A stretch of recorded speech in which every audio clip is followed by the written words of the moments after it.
How to configure customized dashboard in FDM software.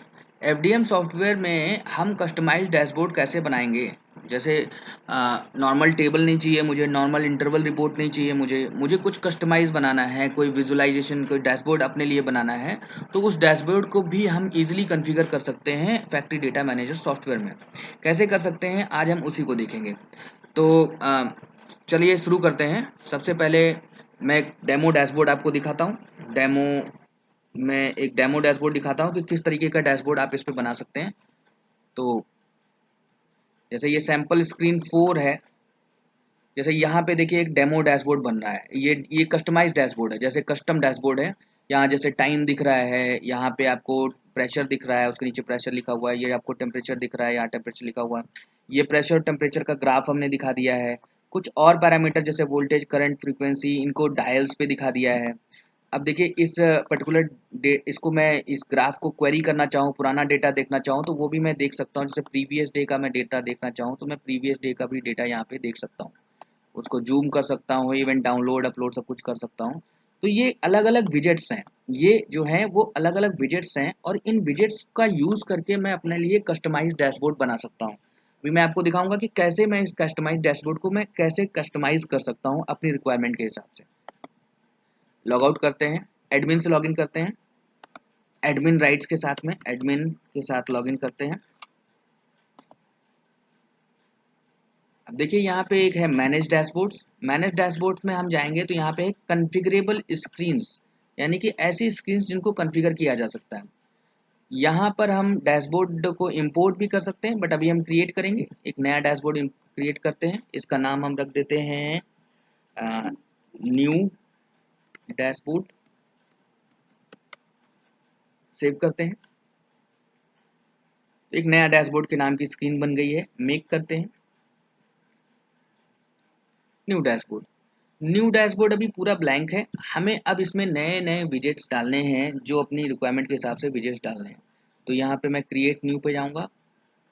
Create new पे जाऊँगा तो यहाँ पे देखिए, यहाँ पे रियल टाइम डिस्प्ले हैं, चार्ट्स हैं और हिस्टोरिकल डिस्प्लेज हैं, जिनका यूज़ मैं कर सकता हूँ अपने डैशबोर्ड को बनाने में। तो एक सिंपल डैशबोर्ड ले लेता हूँ। तो एक गेज ले लिया, सिंपली एक गेज ले लिया।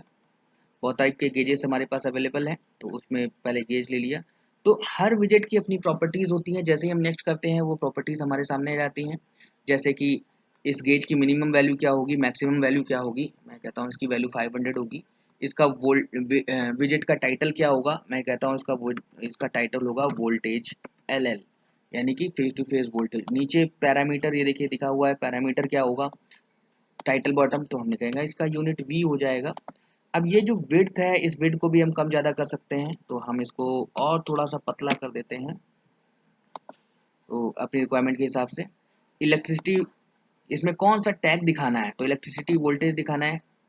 फ्लोटिंग पॉइंट कितने डिजिट का होगा, वैल्यू के आगे कुछ लगाना है क्या, डेटा का फॉन्ट क्या होगा, वैल्यू का फॉन्ट क्या होगा, वो सब हम डिलीट कर सकते हैं।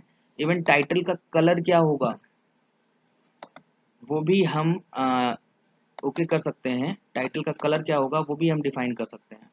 तो ये हम रेड कर देते हैं, लेट मी सी, रेड कर देते हैं, और वैल्यू का कलर भी हम रेड कर देते हैं। लेट मी सी, सी प्रीव्यू। तो कुछ इस तरीके का हमें डैशबोर्ड दिखाई देगा, डेटा दिखाई देगा। फिनिश कर देते हैं। फिनिश करते हैं तो हमारे पास एक विजेट आ गया है। क्योंकि हम एडमिन मोड में हैं तो हम इस विजेट को छोटा कर सकते हैं, बड़ा कर सकते हैं, कहीं पे भी रख सकते हैं। हम अपने डैशबोर्ड के किसी भी एंगल में इसको कहीं पे भी हम इसको रख सकते हैं, जहाँ पे भी हम रखते हैं। अब इसको देखिए, ये डैशबोर्ड हमने यहाँ पे रख दिया, इसको थोड़ा सा बड़ा कर देते हैं, इसको हम सेव कर देते हैं। ऐसे ही हम चार्ट ग्राफ को उठा सकते हैं, हम दूसरे विजेट्स को उठा सकते हैं, और टेबल विजेट्स को उठा सकते हैं। बहुत सारे विजेट्स हमारे पास अवेलेबल हैं, उन इमेज विजेट्स को उठा सकते हैं। उस तरह के विजेट्स को उठा के कॉन्फ़िगर करके हम यहाँ पे अपने डैशबोर्ड पे ला सकते हैं और उनको सेट कर सकते हैं। एक बार ही मेरा डैशबोर्ड कॉन्फ़िगर हो जाता है तो मैं उसको सिंपली सेव कर देता हूँ और यहाँ से बैक हो जाता हूँ, यहाँ से मैं बैक हो जाता हूँ। ठीक है। अब मैं एक यूज़र मैनेजमेंट पे जाता हूँ। आपको याद होगा हमने एक नया यूज़र बना रखा है आशीष नाम से। मैं इस यूज़र को लिंक करा देता हूँ इस न्यू डैशबोर्ड के साथ में। तो यहाँ पे न्यू डैशबोर्ड ये है मेरे पास, न्यू डैशबोर्ड को सेव किया, इसको मैं सबसे ऊपर कर देता हूँ, न्यू डैशबोर्ड को मैंने सबसे ऊपर कर दिया और इसको सेव कर दिया। अब देखिए मैं जब अगर आशीष से लॉगिन करूँगा तो मुझे न्यू डैशबोर्ड वहाँ पे मिलना चाहिए। अब यहाँ पे मैं गया, मैंने आशीष से लॉगिन किया,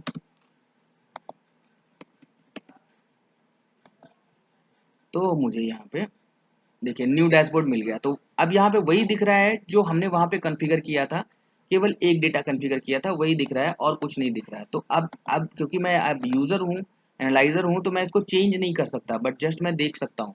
तो कुल मिलाकर यहाँ पे ये ध्यान देने वाला है कि हमारे पास जो डैशबोर्ड्स हैं, डैशबोर्ड्स को आप इजीली कॉन्फ़िगर कर सकते हो अपनी रिक्वायरमेंट के हिसाब से। अब ये एक्सप्लोर करने वाली बात है, क्रिएटिविटी पे डिपेंड करता है कि कितना बढ़िया डैशबोर्ड आप बना सकते हो। मैंने आपको अपना एक डेमो डैशबोर्ड आपको दिखाया ही है कि इस तरीके का आप डैशबोर्ड बना सकते हो। लेट मी सी, एक बारी फिर से मैं आपको दिखा देता हूँ। बहुत ही ईजी है, बहुत ही आसान है डैशबोर्ड बनाना, डैशबोर्ड को कॉन्फ़िगर करना। एक बारी आपने टैग कम्युनिकेट कर लिए तो उसके बाद डैशबोर्ड बनाना बहुत ईजी हो जाता है। तो देखिए एक ही पेज पे आप ग्राफ दिखा सकते हो, गेजेस दिखा सकते हो, वैल्यूज़ को दिखा सकते हो। इवन उन ग्राफ में आप हिस्टोरिकल डेटास को भी एक्सेस कर सकते हो यहीं पे।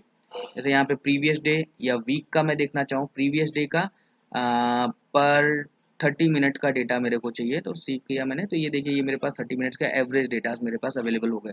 इस रिपोर्ट को मैं सेव कर सकता हूँ, एक्सेल जेसन डाउनलोड कर सकता हूँ। तो इस तरीके का डैशबोर्ड हम इसके साथ कॉन्फ़िगर कर सकते हैं, डेट टाइम दिखा सकता हूँ। तो इस तरीके का मैं वेब कंसोल में ही पूरा विजुअलाइजेशन का पूरा डैशबोर्ड कॉन्फ़िगर कर सकता हूँ। Thank you very much.